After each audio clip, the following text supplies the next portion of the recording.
Hello, everybody, and welcome to episode 86 of Legends of Grayskull, the fan podcast where we discuss the history, the mystery, the magic, and mythology of He-Man, She-Ra, Eternia, Etheria, Nordor, Primus, New Adventures, Old Adventures, Ladybird, UK Animals, comics, mini-comics, anything and everything that has to do with He-Man, She-Ra, Master Universe, Princess of Power. It's got that Mattel logo on the bottom. Usually features some Four Horsemen work, which we'll get into in a little bit. But first, I'm here again with Shawn Scavarna. Shawn, how are you doing today? We have to renegotiate my contract, I do believe. I don't know if my lawyers want me to be here because now it's a whole different deal. We got cool guy Shawn. I've been waiting a few days to say that one. I have definitely been waiting a few days to say that one, even though I am such a guppy in the big pond here. Yep, Shawn had some fabulous adventures over this past weekend. We'll get into those in a little bit. But first, Shawn, have you picked up anything this week? Oh, I actually have. I picked up, it's all mythics, though. That was the one thing I forgot to do before we started. I did get a couple goblins, which is cool. And I got, actually, hey, one thing here real quick. I got to grab this for you. For our audio listeners, Shawn is now lumbering over to the side of his room to grab something. But that's how I normally move, so it's not like this is anything new. Exactly. The Dooch gets something this week, though. The what? The Dooch. You get something. I didn't get nothing. Actually, I really didn't get anything this week. What'd you do, Shawn? That's Shawn's for you. No. Yeah. No. Yeah. That was supposed to be for Jesse. No, he and I both agreed. This one's for you. So, the Dooch, Matthew Dooch over here, the heart and soul of Legends of Grayskull. I got a Calros Mythic Legions figure that will be sent to him, courtesy of my fun weekend. You're too damn good to me, Shawn. Thank you. So there you go. One I've been chasing for a while. Yeah. So it is done. You do not have to chase it anymore. Calros will soon be in your possession. No, I appreciate it. So it'd be nice if we could just hand him over the screen. People were mad enough when they did that in Star Wars in the last couple of movies. So if we started doing that, I don't know. This will turn into all sorts of crazy. But yeah.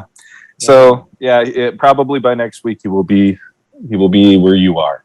I appreciate it, buddy. I appreciate it. Oh, so jealous of you. We'll get into that. First, we got to plug some people. So we've got our own Legends of Grayskull podcast presents Motu March Madness. It's coming down to the wire now. We got a few more games in the loser bracket starting today, Wednesday, or April 6th, and then that'll run Wednesday through Friday to kind of finish off the runner-up.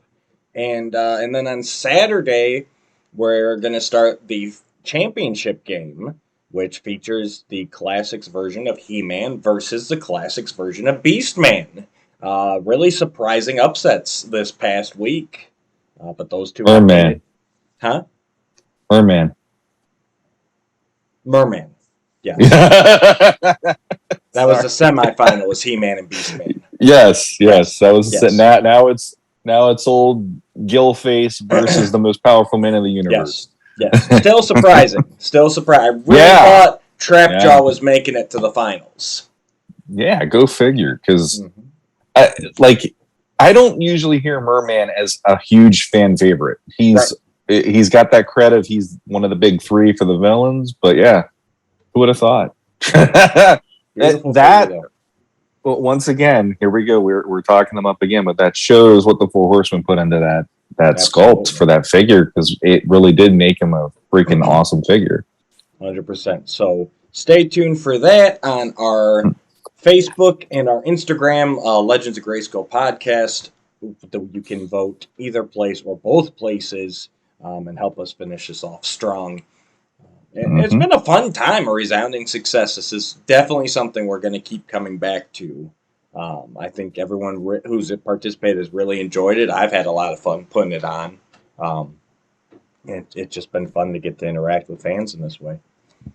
And it's also pretty crazy when you find out who wins. Yes, because when I see those names popping up, it's just like, really?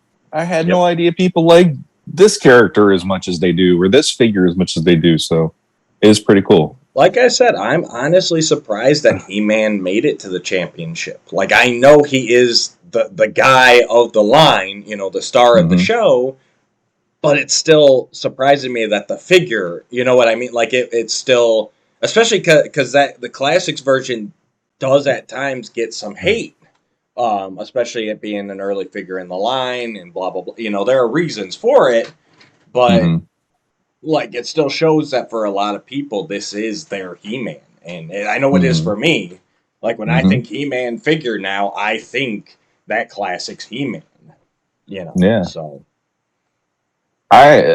that's why every time we talked about it, for me, I'm like, even Beastman is a really beautiful, well done figure.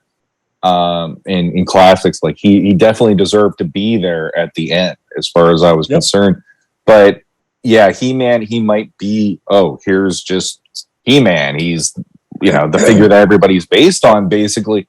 But when you see all the ways that that's done, with, like I said, the full power sword, the half power sword, and everything, and even the power sword having a metallic paint to it this time around, instead of just being, here's a gray sword and all that kind of stuff. It's those little things that, for me, I'm like, yeah, that's part of why this is so special to me. Like, they went there with this figure to the place where I really wanted them to go if they could do that, and with a line other than 2000X, like, and then they got the chance to do it. So 100%. I really cannot complain about that figure in any way, shape, or form. Absolutely. So check that out. Vote on that. Speaking of voting, our wonderful supporter, friend, podcast listener, Skelly Vader, Ronald Zerigian, he is still in that DIYhero.org contest. So I'll drop the link down below once again. Remember to vote. You can get a free vote daily, or you can donate to the American Lung Association and get some additional votes every day. And keep an eye out too, because every once in a while they'll throw out like double votes for the donation thing. So, but yeah, he keeps advancing in rounds, and we wish him all the best. And I'm voting every day for him.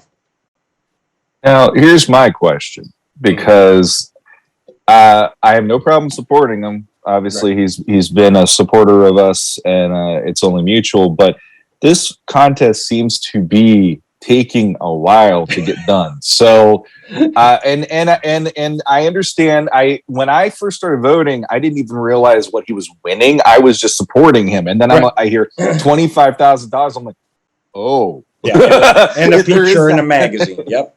Yeah. So what are the details behind this that our listeners might not know? Because I know I'm myself in the dark a little bit here. I had a similar question to you, and I did look it up the other day when I was on the site. The other interesting thing that I can't figure out, and maybe he can jump in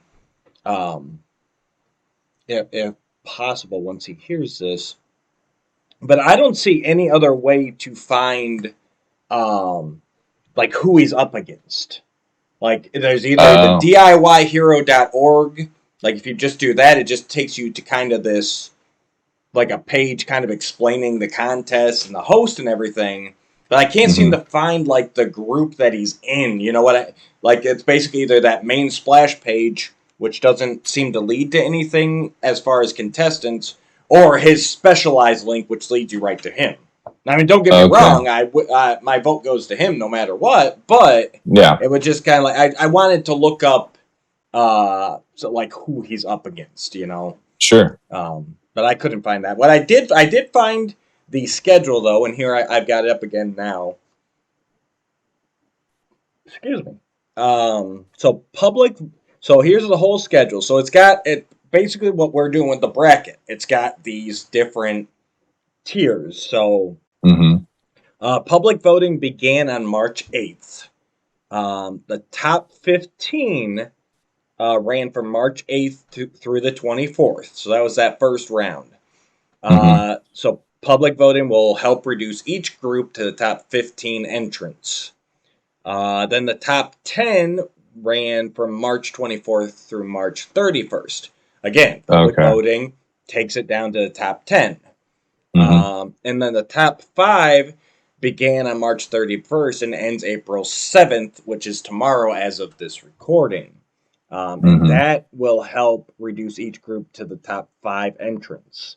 So Ron's been he's been first or second place in his group for all of these. He's still currently first place. I did my vote just before we started recording. Now, the group finalists will begin April 7th and end the 14th. That will decide the one preliminary winner in each group who will then advance to the quarterfinals. So everything from that's been since March 8th to April 14th is kind of getting into the starting bracket, kind of like we did with the March Madness. And now, after the 14th, that's when it really starts heating up. So now it'll be the quarterfinals will run the April 15th through April 21st. The preliminary group winners will be divided into quarterfinal groups. Voting will be reset, and public voting will determine one winner from each quarterfinal group who will then advance to the semifinals. And then the semifinals will begin April 22nd through April 28th. Same thing, voting. So once we get into the finals, voting's going to be reset every week, which is a difference, it seems, because before everything's just been stacking. So yeah, semifinals, same thing. One winner from each semifinals group will advance to the finals, and then the finals will run April 29th through May 5th. Voting will be reset again, and public voting will determine the winner of the 2022 DIY Hero competition. So wow. So yeah, we still got a good month or so of voting, but basically everything thus far has been just to get the bracket, and then quarterfinals, semifinals, and finals. So we're getting into the stretch now. So help him finish strong today. So yeah, today or next week actually. Next week will be the big one. That's one winner. So we got to keep him in first place, and then just help him advance every round. All right. Well, that put some light on it, because I was confused myself. Like, how long is this going? It just feels like, we're still voting for him, but I know he got through. Well, and that's what I'm saying. It's like without a certain part, without seeing kind of the groups, it doesn't feel like anything, because obviously he's doing amazing and he just keeps advancing. So because he's sitting on top. So, but what we're not seeing is the people getting whittled away.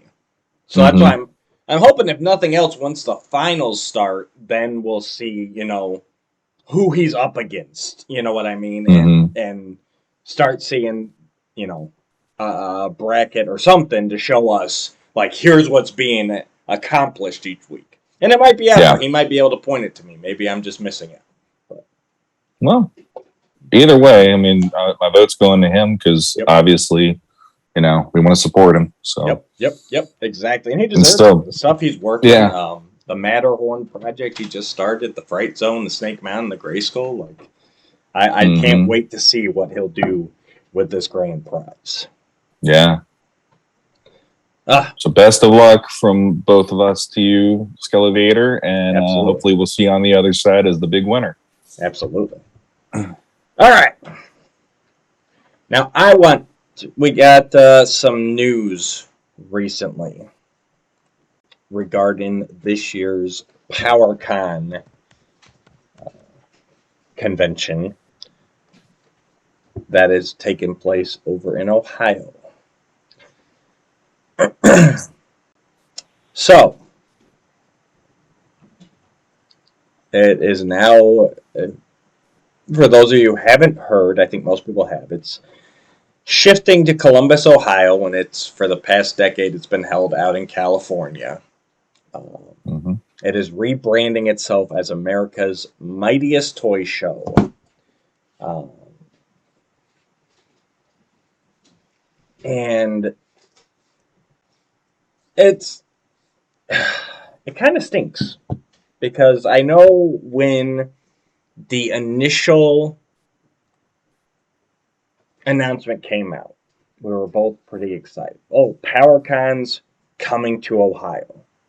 Mhm. That's awesome. I was overjoyed. Okay, this is a really manageable weekend trip now. You know, we're talking 3 hours instead of a cross country flight. Mhm.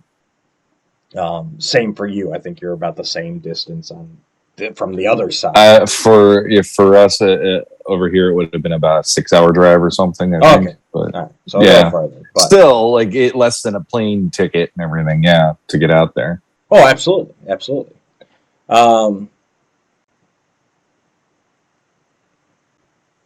so, but then I mean, let just call a spade here. This PowerCon, the more info that comes out about it, seems to have nothing to do with Masters of the Universe in any way, honestly. Um, because I know we speculated at first that, well, they're trying to incorporate more toy brands, but that doesn't necessarily exclude that they're going to have a focus on Masters of the Universe. Um,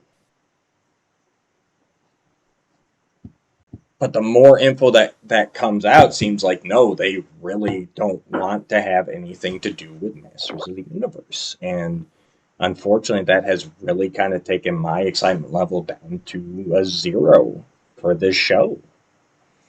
Mhm. And going, Yeah. I was trying to find, they don't have their website updated with the announcements that they've done on social media, which is really weird. So they've started running these ads that through Facebook and Instagram was showcasing. Like one of them was about Golden Girl, and then another was about Battle Beast, and like, hey, basically, hey, do you remember these? You'll be able to buy them at the upcoming toy show. So really leaning into the whole toy show aesthetic. Mhm. And so the first one was Golden Girl, and they also released the info that ticket pre-sales are going to start on April 9th, 3 days from now. It's a Saturday. So I asked over on the Instagram, does this mean, now that ticket sales are starting, does this mean that we can expect guest and programming announcements soon? Because they keep saying they're going to have, they're going to have panels, they're going to have guests, they're going to do all this, but everything that they've actually announced is all toys, toys, toys. Yeah. So, and the PowerCon did reply to me that those will start when ticket pre-sales start, as there won't be a rush to buy tickets the day pre-sales begin. Okay. So I guess my thing is, why are we starting ticket pre-sales then? If no one is in a rush to get their ticket. Like, PowerCon seems to know that no one's going to be in a rush to get their tickets. Mhm. Well, they didn't hide the fact that they're probably, other than the announcements of what they're going to be having, there isn't any other reason to try to get a ticket in advance. Like with the previous Power Cons, we had Right. the exclusives, so that kind of hinted this isn't that show anymore. Right. It's a little more think PowerCon, but let's whittle it down to this, and it's going to be this for now or something. And it's a much like don't dream big, just dream that we're still going to be there somehow. That's the way that's worded, in my opinion. Jeff Cope on one of their posts commented, I don't know. I haven't seen anything yet that's enticing me to make the trip. I went to PowerCon for the Masters of the Universe content, and thus far that's looking non-existent. The PowerCon replied, if you are only interested in Masters, it probably won't be for you. Sorry. The focus will be modern companies and their current product. But I hope you might still consider coming. Mm-hmm. So modern companies and their current product is the focus of PowerCon now. The same PowerCon that's showing Battle Beasts and Golden Girls or Golden Girl, I always do that, as part of their enticement.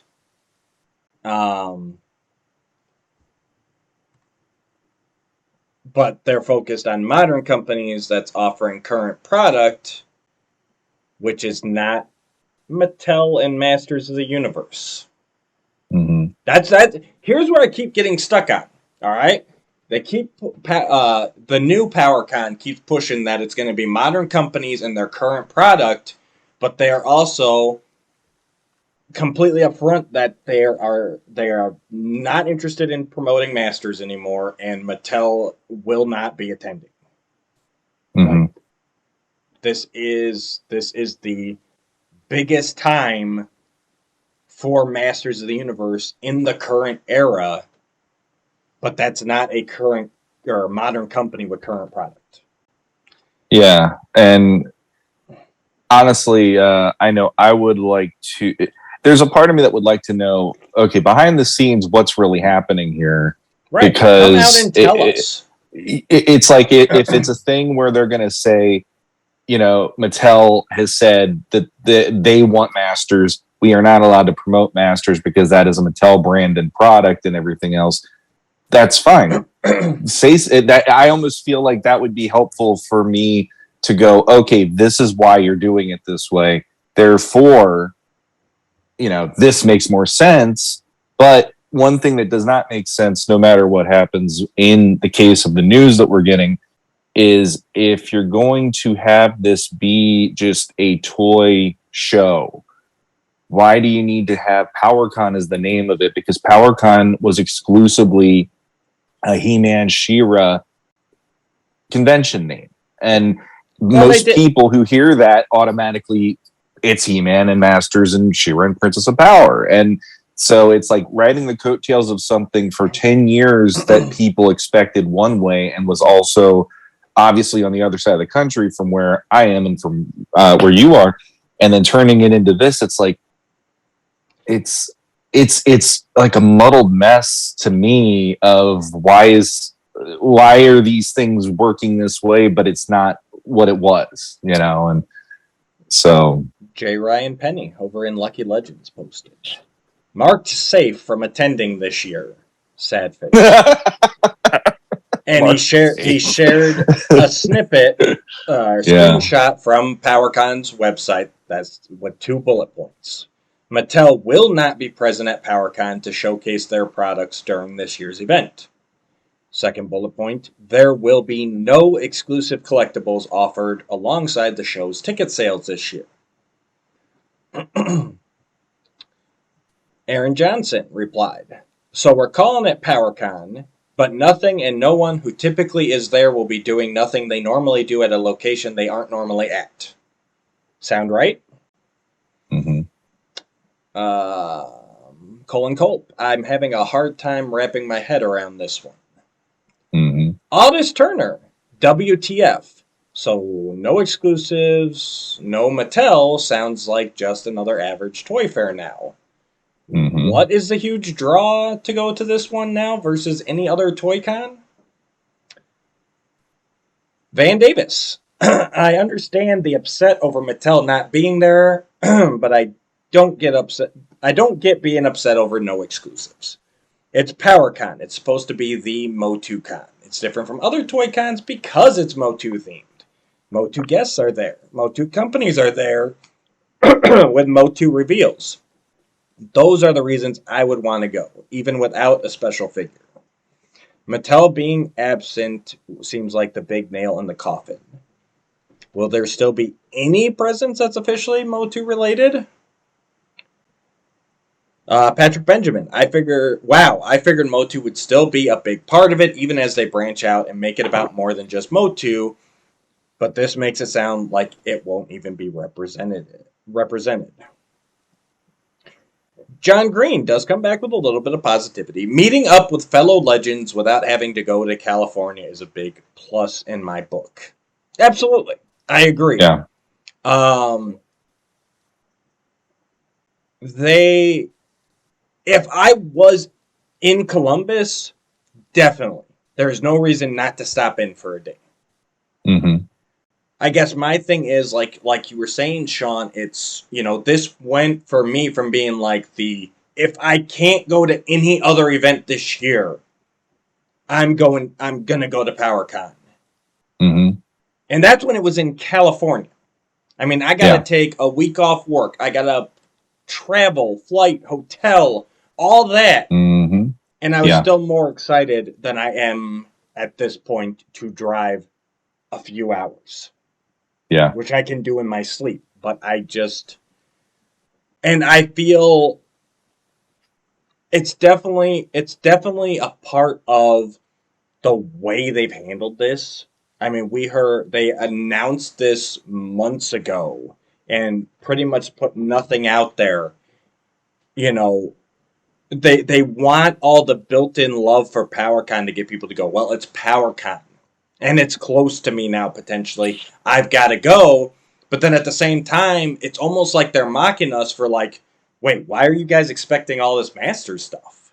Like, that's how maybe I'm taking it the wrong way, but with all their responses on the various platforms and the lack of responses to certain things, I really feel like PowerCon's kind of going like, what's wrong with these guys? They all expect Masters stuff here this year. When if they're going to do this, they should just come out right at the beginning. What was it, like last November or something? They announced it. I mean, it was a while ago that they came out with that first announcement. It was it was last year because December. I know, people were already talking shop about what they were going to do this year for it. Yeah, right. So back in December, if they just come out and gone, look, Mattel's out, Masters is out, we're still gonna try and put on a show that maybe people would like to attend. I don't think I would feel this way towards it right now because, like, all right, end of an era, but you guys were upfront and honest about it. But rename it at this point, like it's not PowerCon to me, and that's what's frustrating. And it feels like it's just like, well, we spent all this time building up this name, and it's their name; they can do with it whatever they want. But I don't know. It feels disingenuous to me. I'm right there with you. I like, for me, for how many years now, PowerCon it has been number one. It's been like the mecca of being able to get out there and go and geek out for a weekend with people that enjoyed Masters just like I do. Right. And like, for me, at this point of where I am with everything, I'm at the point of going, it will never be what it was. Right. And if you're going to tout it just as a toy show now, there are many toy shows that I can only drive 30 minutes away to go and do that. I don't need a whole weekend at one toy show that the focus is just on a toy show. That's me just being me, because that's a lot of time that I'm taking, like 6-hour drive one way to go all the way out to Columbus just to do that. Right. When I went to ZoloCon with Jesse a couple weeks back, he and I were there, and we only were there 3 hours. And finally, Jesse goes, "I'm ready if you are." And I'm like, I'm not doing a 6-hour drive all the way back the same day. Right. And it honestly agreed with that comment where, honestly, the best part would be getting to hang out with people that love what we love. But you're also bringing in a bunch of other people too. So it's not like we can just share the love of Masters and we know each other. It's like there's going to be a lot of other people there for a lot of different reasons. And would it be nice to hang out with the people that I've been talking to online for the last like 6 years, right, and making friendships with? Of course, absolutely. But there is a saltiness to me of just, but it's not the same. It will not be the same because I'm not having to go all the way up to California. I'm not at a tourist destination point, and I'm not getting away for, like you said, about almost a week. to go and visit and be able to geek out with everybody. I mean, so you know me. One of the biggest draws of PowerCon for me was I got to meet the creators, the artists, the writers. You know, Rob Lamb, Larry Houston. You know, Tom T. Like that. That was like, oh my god, and there will be none of that. I was still holding out hope because I know, you know, the majority of them live in California on the West Coast, and that was always one of the big reasons why PowerCon never moved. It's that the majority of the creators were out there. You know, they tried moving it to New York one year, and they didn't even get enough advance sales to even do it that year. It just didn't happen. So it's like once they announced the move, I already kind of crossed most of them off the list. The one I was hoping for to really, because I had a great time meeting him last year and talking to him, is Rob Lamb, because I know he lives more in our neck of the woods. He's down either Kentucky or Tennessee. I know he just moved. So I'm like, oh, maybe Rob will still be there. But I did see on Facebook, Rob said that he wasn't even invited this year. Like, so, I mean, you've only got a few masters, you know, celebrities that live in the area, and you're not even inviting them. So, I don't know. It's gone from being, you know, the Masters convention to, like they said, just another toy show. And it saddens me to feel this way about it because, you know, I was really excited. Even with them, you know, and they brought in other things before. One year they did Thundercats alongside He-Man She-Ra. They did Turtles alongside it. Like, you know, even if it had been that where they're like, okay, we're going to focus on a broader range. But at this point, they're just like, well, we're focusing on a broader range that does not include He-Man and She-Ra, no matter what. You know, and that's the point where I'm just like, all right, I'm out then. Like, unless they just announce some spectacular guests and panels, you know, which again, they're holding that very, very close. I mean, they're not even going to start announcing it till this weekend. So, you know, I don't know. It's a really weird rollout. It's a really weird promotional push. And at the end of the day, it's just like, yeah, this isn't for me. Yeah. Earlier this year, I was very much like, okay, I got to do both. I got to go to PowerCon and I got to go Legion's Con. And the thing that was a red flag for me, at least, about it was there was 4 months where we knew it was happening, but nothing was happening. Right. Like that, we didn't get any announcements until, you know, the last week or two, really. And even those have been kind of just, like you said, remember Golden Girl, remember Battle Beast? And it's like, that's not really making me go, oh, I got to buy that ticket, because neither one of those brands were things that I really had in my collection for many reasons. But it's like I said earlier, I really wish I was a fly on the wall and knew what was going on behind the scenes, because it really is weird that here we have, we're in an age where, you know, PowerCon was a big deal to a lot of fans. And then when the 2019 show hit, and then that's when we had Kevin Smith showing up. Yep. And it was the big reveal about Revelation and everything.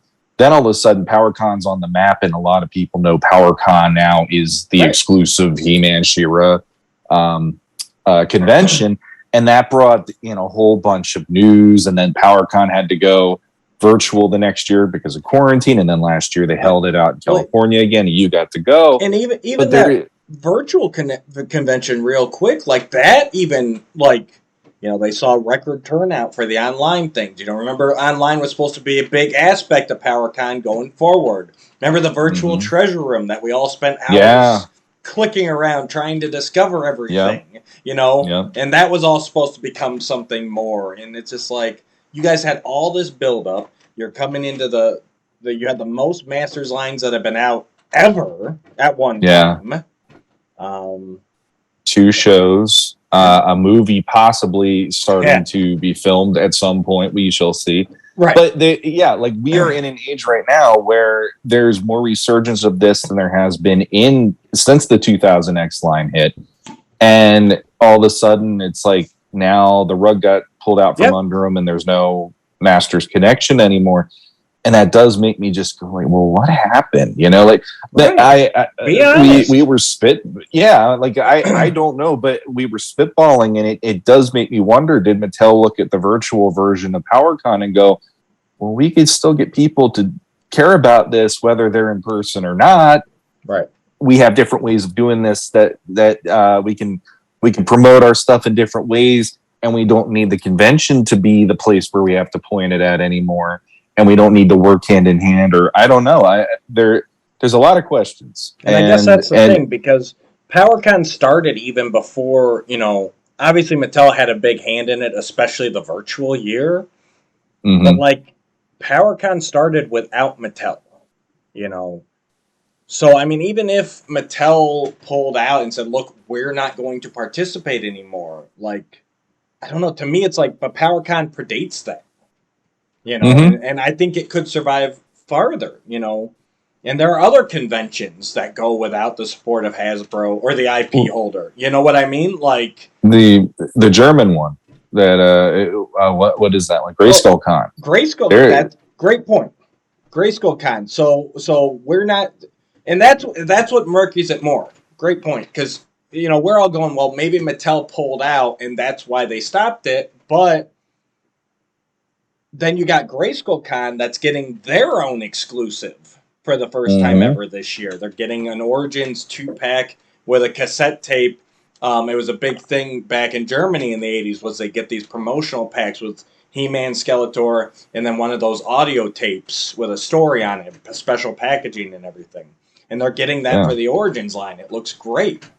So it's like, okay, how can that Mattel be? I don't know. It's so weird right now, and I wish PowerCon would just be up front and go, look, this is what happened, this is why, and stop trying to hide behind like, oh yeah, it's still the PowerCon and love, just nothing like what we've done before.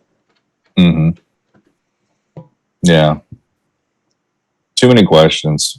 And honestly, the other thing for me right now is, I mean, there's a lot of stuff going on personally with me, and it's like, I have to really target what I want to do. And with it only being 4 months until this happens, and there's no guarantee within 4 months I'll be able to pull that off to drive and do the hotel again and all this other stuff. Yeah. I'm just like, you know what?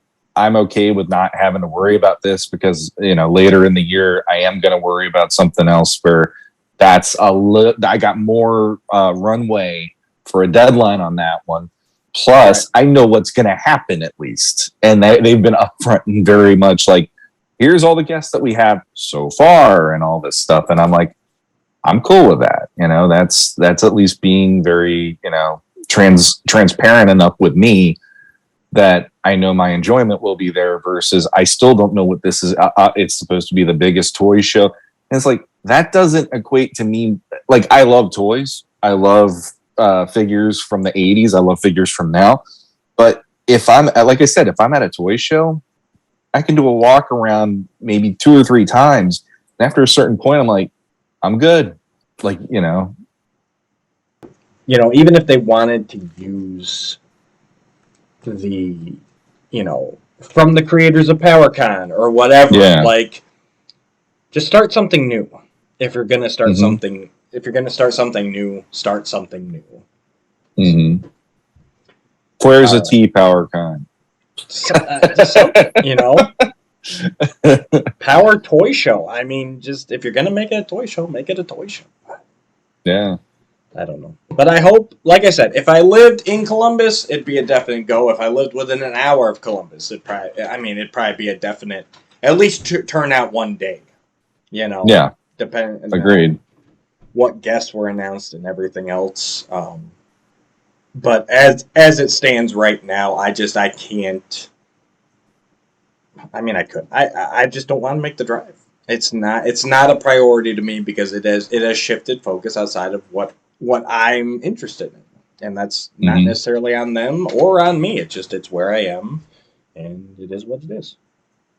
Yeah, same here. And I've heard so many amazing stories about the California version of it that at this point, the minute they said it was coming to Ohio, I automatically was like, you can't put that on your list anymore. Like right. California is no longer in the equation.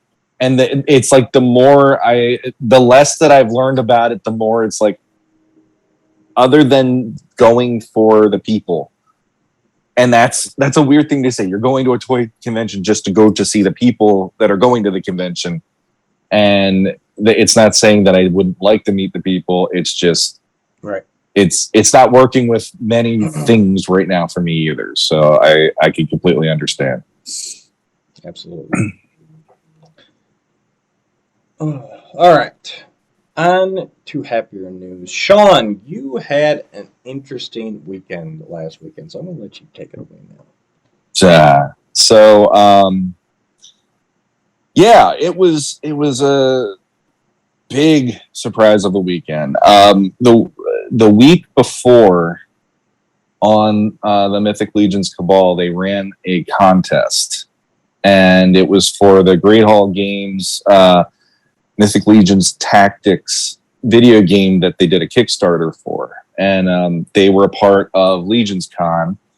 And they did a contest where they wanted you to take one of the screen caps that they've released throughout the last how many months to show the progress they're doing on the video game, and take one of those pictures and give a little bit of a reasoning of why the game is interesting to you, and what would be something about this that brings the line to life for you in video game form, or appreciate that this is happening somehow. So I know that you entered that, and you did your own screen cap, and Off-World co-host Jesse Arnold also did, and a ton of other people. I think. Yeah, there were I think 30 people or so, something like that, maybe a little bit more. But you two entered, and then after a certain point, I'm like, all right, I'll throw my name in. What the heck? And I didn't even know. I finally found one where it was showing here's a character that he looks like a combination of other characters I like. I'm just like, how cool would it be to see these characters on the screen moving around?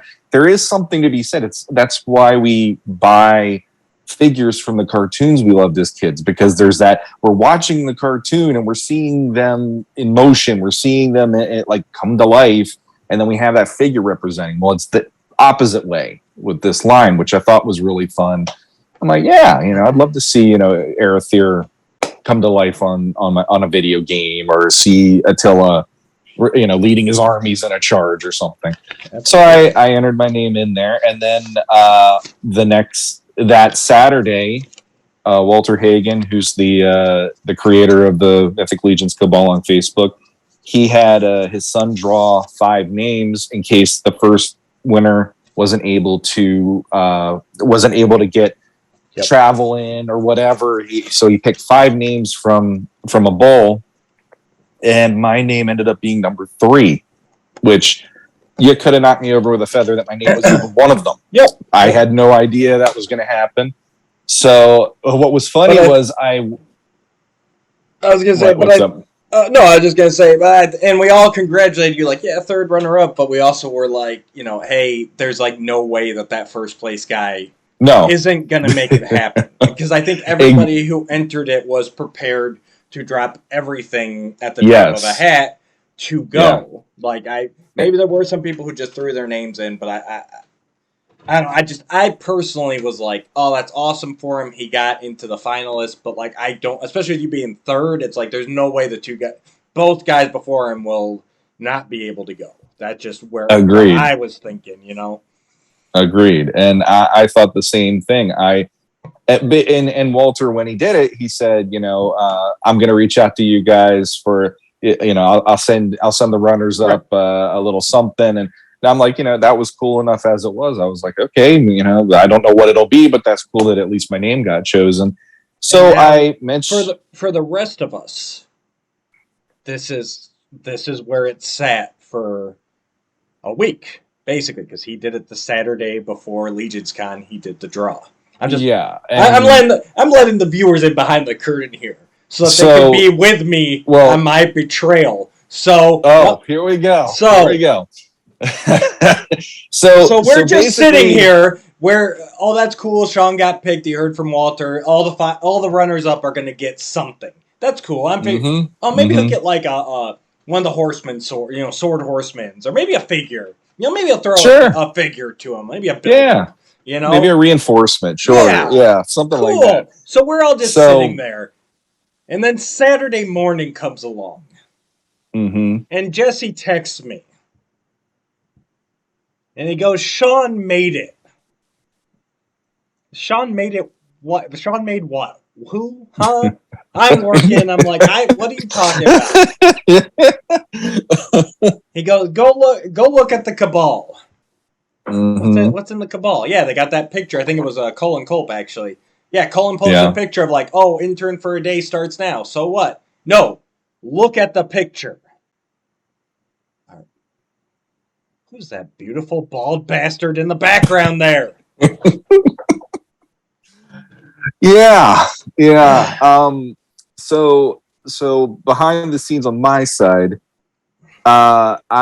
when you and Jesse both entered that contest, and then I entered it, I actually took my wife aside and I said, there aren't a lot of people that entered this. There is a pretty good chance one of the three of us might be chosen, or maybe all three of us, for all we know. And depending how they I didn't know if he was going to choose, only one person, or if he did the 5 or whatever, like he did on that Saturday. So I took her aside before Saturday and I said, there's a chance I might need to be going to New Jersey next weekend. Yeah. And I just wanted to make you aware. And at that point, it wasn't even like a pipe dream for me. It was just a very tiny possibility. And she was like, okay. She didn't think anything of it. So when my name was chosen, and I showed her, here, I'm third. I didn't win. I'm third. She still got excited because she's like, that's still awesome. She couldn't get over the fact that even my name was chosen. Same here. And so that day, like literally 2 hours later, I get a message from Walter. And he's like, hey, Shawn. And I'm like, hey, Walter. And he's, I just wanted to let you know you're in. And I'm like, are you? And I was like using swear. I'm like, are you effing kidding me? And there was a couple other exchanges, but basically he goes, no, you're in. You're coming. You're going to be my guest. And I'm like, oh my God. And he goes, I got to talk to people and see if it's okay if I let you have a +1, or if you need to just come as is because you're already a guest coming to this. And I'm like, whatever way it goes, I will be there. And if I get a +1, I figured, no offense to you, but I knew Jesse would probably be capable of getting out there with me faster. And I was like, I probably would invite him, because at this point, I didn't want to have you go, I can't make it or whatever. And you're both change plans or something. Yep. And we're both right there. We could just get out and get going. And I talked to Jesse actually Saturday night when all that had happened. And I was still on the adrenaline rush of, I can't believe I'm actually going. And he and I were talking. He's like, so third place, huh? And I go, yeah, that's pretty nuts. And I'm having to not say a goddamn thing because Walter said to me, don't tell anybody that I'm doing this for you guys. Because he said, I'm letting all of the guys who got chosen be my guests to go to this, because we want to make it an epic event. We want to have as many people there who love the line as possible and who really are excited to do this. And I'm just like, only person I told was my wife. I won't say a word because my wife doesn't give a crap about about any of this other than the fact I'm leaving to go to Jersey. So last Saturday morning, I ended up right there on the doorstep of Horsemen Studios, and I have to say it, I had the distinct pleasure of being welcomed into their studio by Jeremy Gerard. Nice. And I literally was like, there were moments where I was to the point of like, I think I might cry a little bit, because I did not expect to be, number one, that was such a, like, I did not expect to even be one of the people that were winning. Number two, I did not expect to be somebody going to it, even though I was third, because that was not, there was nothing saying, oh, the runners up are also going to be invited or anything like that. So I figured one and done. That was it. But yeah, there I was, and I walk in and Jeremy shook my hand. He invited me in for breakfast. And the next thing I know, walking down the hallway, right when I walk in, there's Nate Barch. Nice. And the minute he's like, Shawn, and I go, Nate, and he grabbed my hand and he pulls me in with a bear hug. And I'm like, I'm so happy right now. Like, I was literally like grinning like an idiot the whole morning. And went in and had breakfast, got to meet Cullen Culp in person for the first time. He didn't mention Blue Hagnon, so I wasn't triggered and needing to kill anybody or anything like that. But yeah, the whole day it was they had different I guess you want to call them stations or different events that they did throughout the day for the people that got to go to the studio. They had Nate Barch doing his art presentation showing off how he creates the packaging, working with templates from the toy company that they work with to produce the Mythic Legions. We got to see some of the packaging he's working on presently for some of the new waves coming out. And he was also showing, he's like, yeah, every time I work on something, there has to be a hint of a dragon there just to give the fans that extra little, hey, there is dragons, and all that. And he was showing us where those are in his art. And I mean, to be honest, I would have just been happy to sit at that station all day and see what he was doing, because I'm such an art geek, and Nate is such a great guy that I just was so. And it's like he sees me as the first group. He's like, "Oh, Shawn, I get to experiment on you guys first. This will be cool." I'm like, "Bring it, experiment." And then after that, we went and Trevor Williams, 1/6 shooter on Instagram and on YouTube, who does Legion's Lounge. He had a little that like ours was split. It was a half hour with Nate and then a half hour with Trevor, and he had a diorama set up, lighting set up, and he was showing us how he does the photography to do the promotion work for the Four Horsemen. So he had a Vorthog figure. For those of you who don't know, Vorthog is an orc figure that was released last year, and he was showing us how he does lighting. He even had a fog machine, and he was like making it foggy in the room and shooting the fog into the scene and everything, and showing us how he sets up shots with like getting natural lighting in it, and getting secondary and sources and things like that. And for me, that's not something I focus on, but it was really cool to see it to go, if I want to start doing this, that's, like I got some tips at least, which was really cool. We got to meet Sherry, who paints their figures, and she was telling us about her history working at McFarlane and then being able to join up with the Horsemen later on.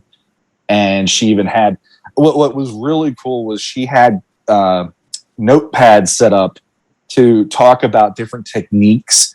So she's like, if you want to take a photo of how that works, go for it. So I took a photo of like how to do portrait painting and how to do toy painting and all this stuff. And I brought that back, and then she was showing us how she does the paints on a few pieces of the resin that they're working with. Then Jim Preziosi, one of the founders of Four Horsemen, without the man bun this time, sadly, he took us on a tour, and I had no idea exactly how much the Horsemen did versus they're not just toys. They actually they help also make props for the company that they share the space with. It's B&B props or something.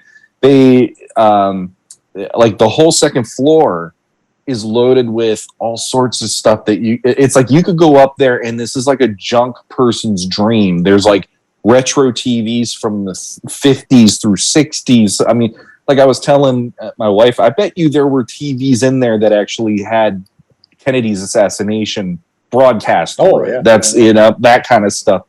They had props that they've done for Saturday Night Live, which have been recent sketches in the last year. Like there was one sketch where it was about God creating man, and he was like a two-toed, really hairy looking crazy guy, and that was actually up there. And I Oh, wow. remember seeing it, and when I showed my wife and my kid that, they both remembered the skit. It was I think it was Anna Taylor-Joy was the host that week, and we were all laughing at this skit because we're like, this is ridiculous, but then there it was right in there. Like they did a mask for Phantom of the Opera that they fabricated there and made. They have right now they're working on pieces for there's a Broadway version of the Karate Kid apparently, and they're making the cars that Mr. Miyagi was repairing and stuff like that. So they actually had all that made out of like fiberglass or resin or something. And Jim was like, yeah, when we get it all built up, it will look exactly like one of those old cars, but it's a prop. Right. Easy and that's to move, just though. freaking amazing. Nice. So there was all of that. And then let me think. Let's think here. What's the best thing they were building up there? They had a basically, and like the orc, it's like a giant. It's I think it's Archimedes, but maybe I'm wrong. It might not be Archimedes, but it's one-eyed, like a Archimedes orc. is the one-eyed orc. Yeah, and they're making one of no, it wasn't the one-eyed one. I'm sorry, it was like the Legion Builder orc, the big one. Right. And they're making him with different pieces. They had the head on display in their office. Or ogre. I think we're looking for ogre. The ogre, yes. Ogre's the scale we're looking for. So this is why I shouldn't have won the dang contest. I can't even get my words right. But they had the different pieces. So they had the head on display, still white, not painted up or anything. But then they had the torso, they had the midsection and the legs all up on like being stored, and they're like, when people walk into Legion's Con, that's the first thing they're going to see, and how insane is that going to look this year? Now, did they say how tall that's going to be when it's built? I don't remember if he did say that or not, but my guess would be close to 10 feet. Somewhere around there. It's going to be scale, right? Like, I mean, if you figure... I think it would be, I think it would be pretty close because, like, I'm 5'9" to 5'10" on a really good day, and I'd imagine that thing is going to be at least 2 to 3 heads taller than me when I see it in person. A standard Legion versus an ogre scale. Yes, No, I'm so excited for that. It takes me back to the old San Diego Comic-Cons where they would dress up that He-Man statue as different characters every year, and everyone got to take their pictures. It's like, I cannot wait to hit Legion's Con and take my picture with a 2-scale ogre. Yeah, exactly. That's going to be awesome. I honestly, that would have been the only thing I could think of that would have blew me away even more is if they had the He-Man thing on display, even though I know that's at Mattel.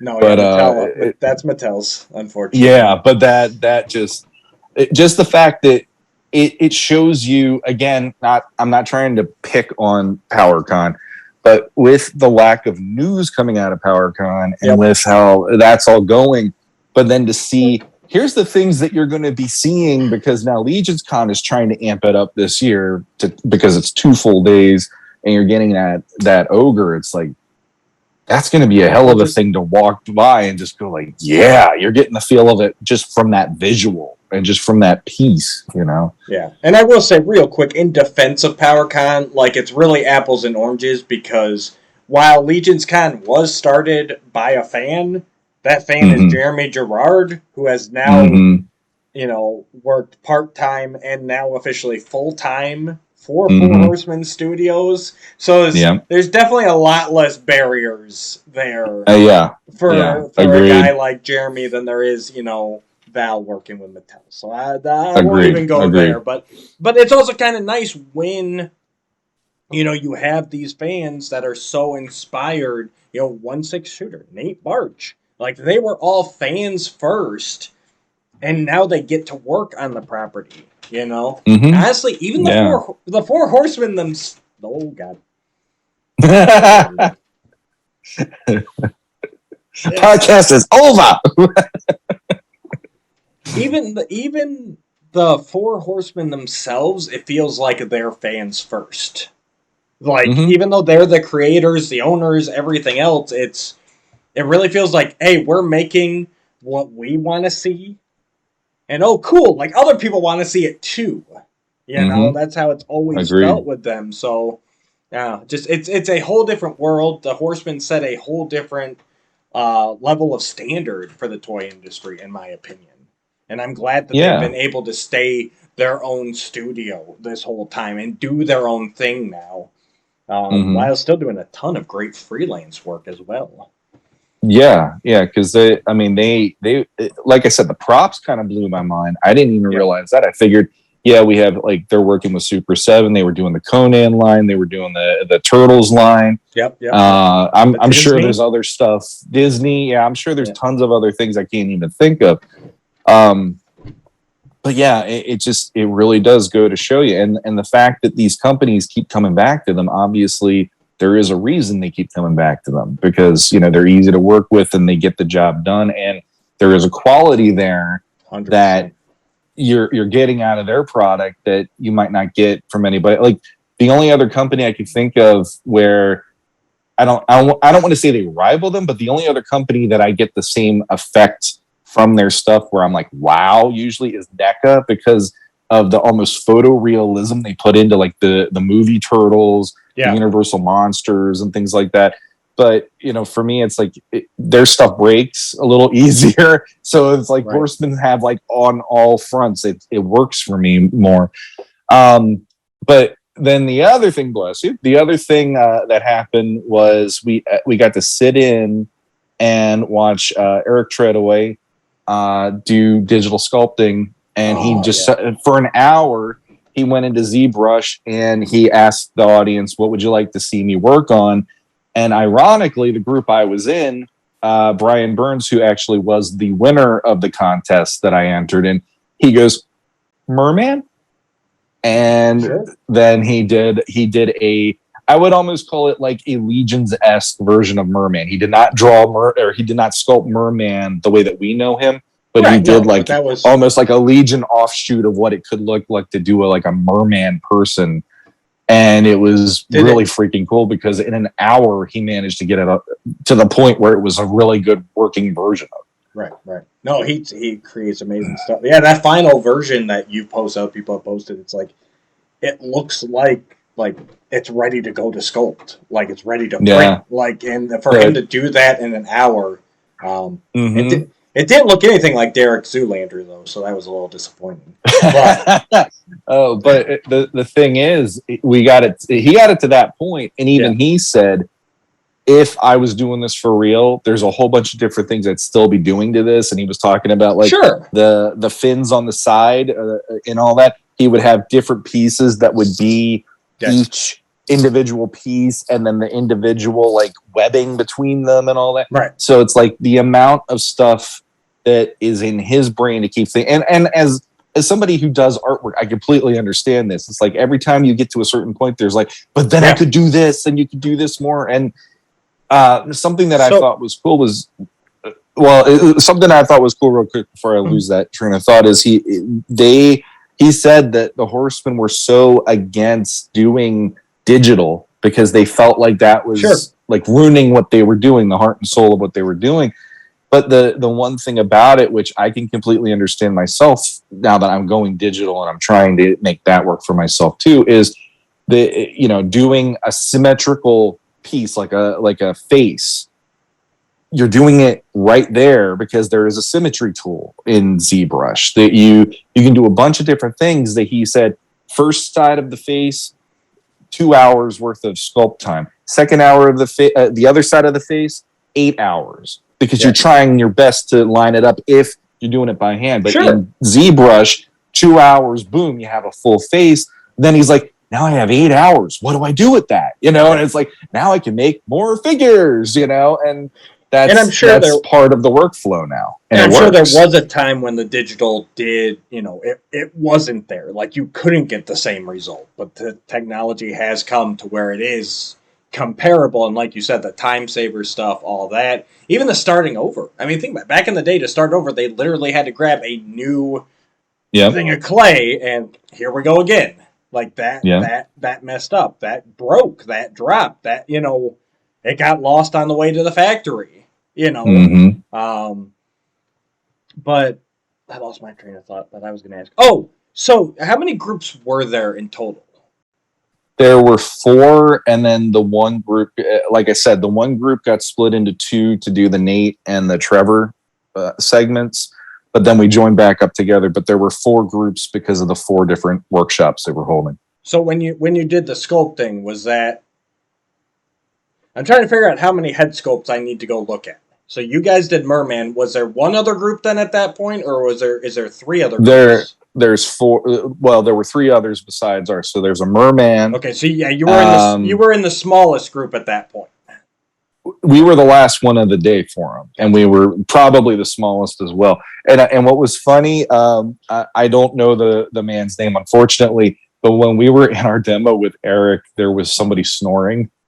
And we were like, what the heck? And then eventually Eric goes, yeah, he's snoring over there. And that woke him up. He's like, no, I'm okay. But the thing, it's like what was killing me was, well, that, and also the room was very dark because of obviously the projector. Oh, yeah. And Eric is a soft voiced man. He doesn't really like, yell or anything. And he's not a Jeremy Gerard where he boom, and his voice, Sure. comes out the way it does.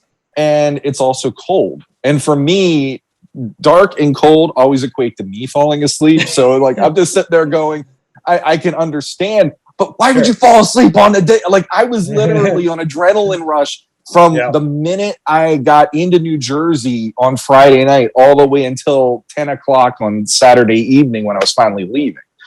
But that was just like, yeah, that guy fell asleep. And I love that Eric, out of everybody, was the one to point it out and call him on it, and that was no, I'm fine. But and then on top of that, let's see, they also they also had a pop-up shop, which is how I got your Calros and a couple other figures, and that was pretty cool. And they even celebrated, it was Walter Hagen's birthday. I want to say it was either that day or the day before, so they actually did cake for him in when we did our lunch break, and we all sang happy birthday to him and stuff. And then after that, after the pop-up shop and all that stuff, we left and we went to go get dinner, come back. And then that was when they did their 8 o'clock live stream on YouTube, where they revealed it's not the next wave. They had a different wave. It's like, this is like book 2 of the first book they started in last year with that wave, the initial wave. And now this is book 2 of that wave, or chapter 2 or something. And then the next wave they were saying will be maybe even drastically different than what they did for the first 2 that just came out. But they revealed the 5 characters that have been floating around online over the last few days. Yeah, for the Cosmic Legions. Yep. For Cosmics, yep. Very cool, very cool. Now, what was it like seeing those guys in person? It made me go, okay, this is probably the wave where I'm going to want to get some of these, because I was not initially drawn into that line, part of it from financial parts, because I already like Legions, and I am getting into a little bit more of the Master stuff again. And I'm just like, I can't do a war on how many fronts financially. But the first wave had 2 or 3 characters where I was like, okay, those I like, but I wasn't enough to, I need to buy it. Now this one, the Scorpion woman, I don't know their names. The Scorpion woman who's getting made fun of all over the place, she's my absolute favorite of the wave, because I love her silhouette when they showed just the silhouette. And then when you see her and all the detail, and they're saying that there's probably going to be a maybe like a wire so you can pose her scorpion tail behind her and all that stuff, translucent skin. She's my favorite.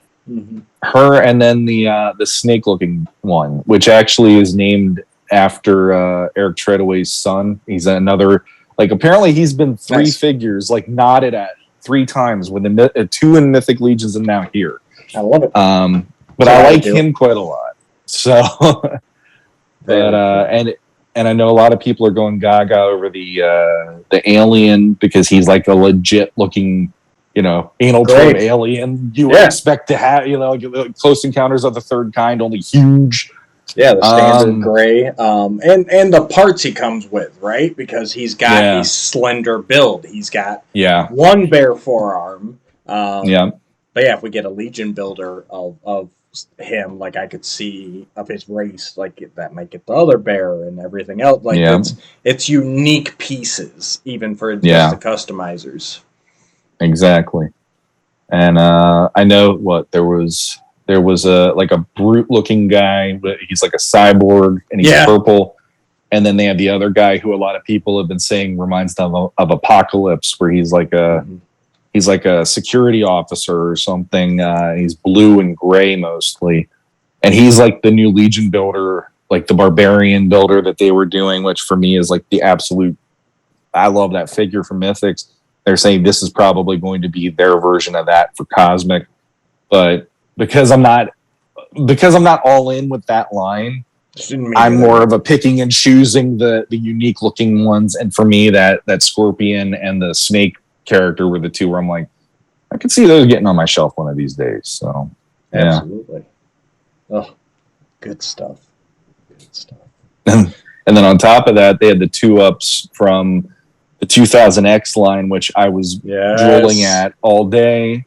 They had Skeletor, Mechanic, Tila, Orko, Trapjaw, Cyclone, and they had the Clawful statue and the Skeletor statue. Yeah. So I was definitely looking at them longingly all throughout the Trapjaw statue. There were many exchanges between me and those statues throughout the day. how much stuff do you think that they had to hide and put away because you guys were coming? I don't know, but they told us when we got on the premises, they're like, we hid everything that you shouldn't be able to see, so don't even bother. And with how big that place is, I can only just imagine where that would have been hidden. It would have been bigger. Like the only place I could think of that would have been harder to figure something out would have been if I broke into Lucasfilm and in Fanboys to find the episode 1 rough cut or whatever. I have no idea where they would have hid that stuff, but honestly, I was so starstruck by everything there that that didn't bother me whatsoever. There were so many things to see, and then I forgot actually the beginning of the day we got to see the initial stuff for animated scenes and animatics and stuff for the Mythic Legion's Tactics video game. That's where they started us all off before they split us into groups. And we got to see a lot of the animated scenes. They even showed us a part that they said that the Horsemen didn't even see yet, which was Gorgo Aetherblade unlocking Arethyr and bringing him back to life, which then obviously is a big problem for the heroes in the story because he's one of the 4 horsemen of the apocalypse in mythology. And that was pretty cool. And just seeing the environments they're creating and stuff, it's really fleshing out this world that I only just put my toe into last year, or even a little bit before that, the year before that probably. And so seeing it roughed out, you're seeing villages, you're seeing different forts and castles, and then they're even showing pirate ships and boats and stuff. And that made me go, Mythic Pirates, it could happen. Pirate Legions, whatever you want to call it. And it's and then the Ocean Legions, because you could have that. And I'm like, it's all because I was actually talking to Jesse not long ago and going out of anything mythic wise, fantasy wise, you could still do pirates and stuff like that. Because hell, Conan was a pirate in certain stories and stuff, and he's a barbarian. They got barbarians, ipso facto, and all that, So, it was a crazy day. I got my intern button from Jeremy Gerard, so that's official. The only thing I didn't get to do, and I'm completely cool with it, is at the end. Before we did dinner, they did the bust. Last year they had a bust that they gave to the people who paid to do it, and it was Belphegor, which is the almost like the in Legend, he's like the red demon, the Red Devil, Tim Curry character. And this year they did Magnus, who has the power of beard, and and they did tell me before we went in, they're like, okay, only the paid people were doing this because that was a special thank you from the Horsemen to them. Absolutely. And when they said that, there was a slight tinge of me going, oh, and the other part of me was like, I got to do all this other stuff. Why am I even thinking this? This is ridiculous. I'm still thrilled. So it'd be cool to have, but like, yes, no reason. No reason to make it ruin your day. Absolutely. No. So instead of painting, the part of my day that really blew my mind was I was sitting on the couch, just watching everybody, and Nate Bartsch just comes over, plops himself right down next to me. He's like, so Shawn, how's it going? And we had a conversation for quite a while, and I'm sitting there geeking out going, Nate Bartsch, number one, knows who I am. Number two, he actually he's, hey, Shawn, and giving me hugs, and he's shaking my hand. And now we're talking shop about digital art. And I'm like, nice. That's what it's all about. This is probably my favorite part of the entire day, because he's such a great person, and I really enjoy anytime I get to communicate with him. So again, thank you, Nate, if you are listening. That was definitely one of the best highlights of my experience, was just, hey, here's this guy. He welcomed me in such a warm way. He actually took the time to geek out with me over He-Man and artwork. No complaints. So, yeah. I love it. Sounds like you had a great time. Would you do it again? Absolutely. I would, if it happened again this weekend, I would rob, steal, or beg or borrow to get the money to get another hotel room. And my wife would divorce me, but I would probably stay in my hotel room giggling with glee because I get to go do that one more time. I'll worry about the kids later. But no, it's like, I know I'm not trying to do this to like rub it in or anything, but the thing for me about that whole day is you really don't get how the Horsemen are until you get to do that. Because if you think about it, how many companies, and toy companies especially, like for any collector out there, it would be like going to Willy Wonka's factory for an afternoon to be able to just go in and see what they're doing. And the only company that I know who does that is the Horsemen. Right. And it just so happens the Horsemen have had their hands in Masters of the Universe, creating Mythic Legions, creating Cosmic Legions, and all these other lines, of being involved in like Ninja Turtles and stuff. It's like they have touched pretty much every brand. They've even done some Transformers now and stuff. Yeah, they touch pretty much every brand that either I grew up with or that I'm still passionate about. And here they are going, hey, come on in and see what we do. Like, that's crazy. Absolutely. It really is the craziest thing. And I did get to meet Cornboy for the first time, because I have had the biggest fear of both talking to him and Eric Treadaway. I tried to talk to Eric Treadaway, and he always had somebody there wanting to talk to him, and I finally gave up because it was already getting late, and he had a son with him. I didn't want to have to hold him up any further. Right. But Cornboy, I walked up to him, and I said, hi, it's great to meet you, and we fist bumped, and I was like, I don't know what to say here, because I feel like I'm going to be like Chris Farley on Saturday Night Live interviewing Paul McCartney. We're going to be like, remember that time when the Horsemen worked on Masters of the Universe? Yeah, that was awesome. Yeah, that was cool. And he just laughed about it. And I'm like, I was scared to death of meeting either one of them, because they are so intrinsic. When you hear Four Horsemen, their names are usually the first two you think of.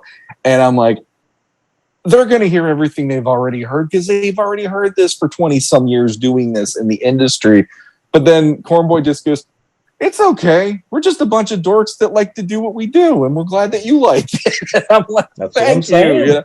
And that was about the most that I got to talk to him, but it was cool that I finally broke the ice with him a little bit more. I'm no Steve Bisciotti, I'll say that. But I also didn't get Jim mad at me, which then makes me not a Steve Bisciotti as well. So there exactly. You go. It's a great time. We're definitely Envious of you. What a great experience. I hope to get there someday myself. I honestly, if it meant me or you doing it, I would definitely want you to do it because I already did it, and I know how much it would matter to you to do it as well. Same with Jesse. We just maybe you, me, and Jesse just show up on the doorstep one day, rock through the window. No, well, I wouldn't do that because the beauty. See, the thing is that, and for us being who we are, the minute you walk in, right through their front door under that green awning with the Horseman logo, which is so iconic for a lot of people to get there. The minute you walk in, Castle Grayskull from Classics. Yeah. Battle Cat and Panther on either side of it. Test shots. They are so huge they wouldn't even fit into the drawbridge for the Classics line. Yeah. So it's a gorgeous thing to see. So you're saying I just have to break through one door and I can get all of that stuff. That's what you're telling me. The thoughts of Matthew Dooch do not represent. You happen to take a look at what kind of security system there is. It the RT-40 or the RT-50? No, I got 10 seconds or 20 seconds before the police are dispatched.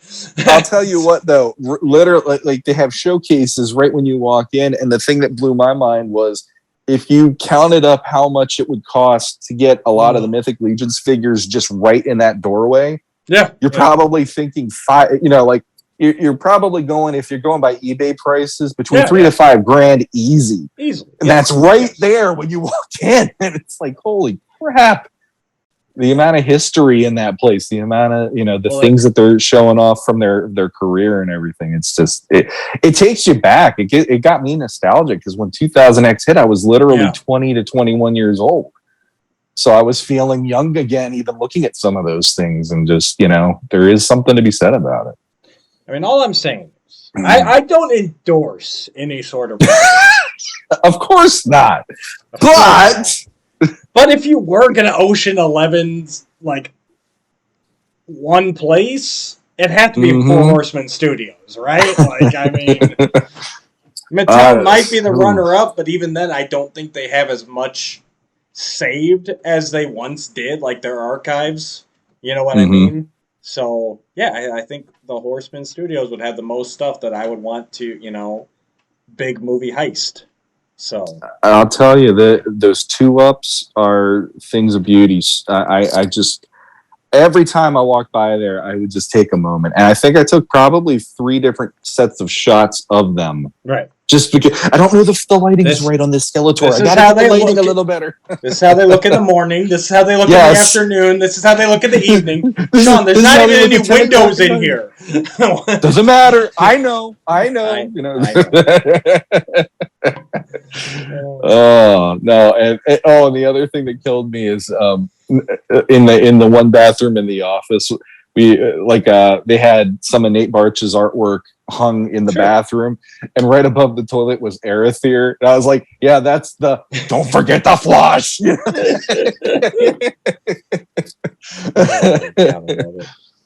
Good times. What a wonderful experience. I'm glad you got to get there, even if you did ignore me and Jesse for, multiple days. And here we go. That is fine. That is fine. We don't have feelings, so fine. Honestly, I talked to my wife one-on-one at least 3 or 4 times leading up to Friday night, and she knew how it was bugging me that I wasn't able to tell anybody other than her about this.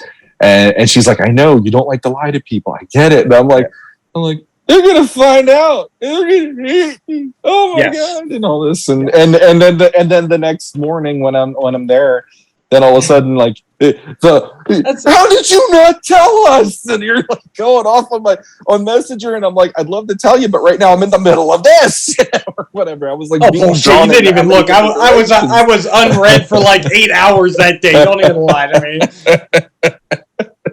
I don't answer calls from you guys anymore. I got the Horsemen.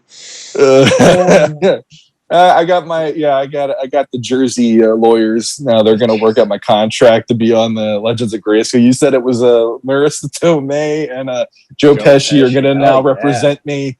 The two youths who run this podcast. I love it. Marissa Tomei, just in general, she can show up, and that'll be a good day. That'll be like runner up to being an intern. Okay. Anyway. a whole different conversation there. So all right, guys. I think that's a show there. So Shawn, take us into the weekend. All right. If you see that whole thing, I'm like, now I'm all discombobulated again. He can't even do it anymore. He's like, no, I'm above this now. I'm above this. I'm gonna get my Ninja Turtles to do this from now. No. Okay, if you like the podcast, like, share, subscribe on YouTube, ring that bell so that you can find out any notifications of new videos that we post or when we go live, which we have been doing a lot of lately. If you want to get in touch with us, logpod85@gmail.com. We do answer the emails on the show. If you want to get in touch with us on Facebook, Legends of Grayskull podcast group, we're on there as well. We love to talk shop with the fans. And we are also on Instagram as well. So feel free that you can do your votes for the March Madness, the final games that we have coming up. Do your votes there. 2 votes. So Instagram and Facebook both count as a vote from you. It's not doubling it up. Absolutely. And until next time. Until next time, guys. If anyone has any of the building plans for 4 Horsemen Studios, send them my way.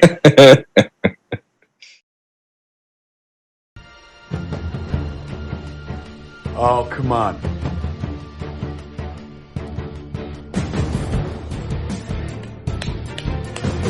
Rock! Oh, bear. Oh, bear.